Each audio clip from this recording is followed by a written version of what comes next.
சோஃபாவில் படுக்காதன்னு சொன்னா இதுலயே தான் படுக்கிறாங்க.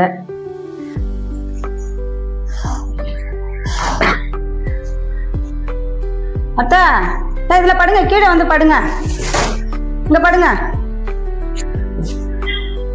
இறங்கி கீழே படுங்க.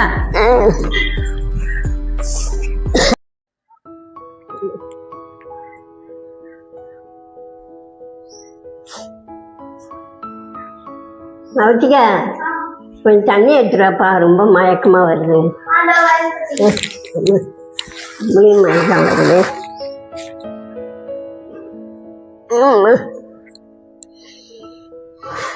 பாட்டி இந்தாங்க பாட்டி. நீ வைப்பா, மயக்கமா வருது, அப்புறம் சாப்பிடுறது வைட. காலையில எழுந்துச்சு இஞ்சி பூண்டுலாம் உரிக்கிறதுக்கு நேரம் இருக்காது, அதனால இப்பவே உரிச்சு வச்சிருவோம்.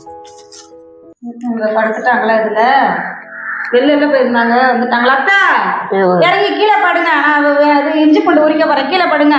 அம்மா பாட்டி இப்பதான் மயக்கம் வருதுன்னு படுத்திருக்காங்க, நீங்க கீழே உட்காருங்களாங்கம்மா. எனக்கு தெரியும், நீ கம்முனு இரு.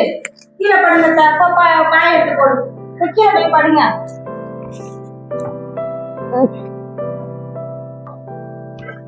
மா சாப்பிட போட்டீங்களா? போட்டேன் பாப்பா, அந்த எடுத்துட்டு. மா சாப்பிட வரைக்கும் டிவி பார்க்கலான்னு பார்த்தேன், சரி ரிமோட்டை காணுங்கம்மா. ரிமோட் சோஃபால தான் இருக்கும் பாப்பா, எடுத்துக்க பாப்பா. மா சோஃபால பார்த்தேன், இல்லங்கம்மா. இல்லையா, நல்லா உதறிட்டு பாரு, இருக்கும் பாரு. பாட்டி உள்ள படுத்திருக்காங்க, நான் எப்படி எடுக்கிறது? ஆமா, உங்களுக்கு வேலையே இல்ல, சோஃபால படுக்காதீங்கன்னு சொன்னா கேட்கவே மாட்டாங்க, அதுலயே தான் படுக்கிறாங்க. ஏம்மா சோஃபால பாட்டி படுத்தா இப்ப பார்த்தாலும் திட்டுட்டே இருக்கீங்க, அதுல படுத்தா உங்களுக்கு என்னங்கம்மா?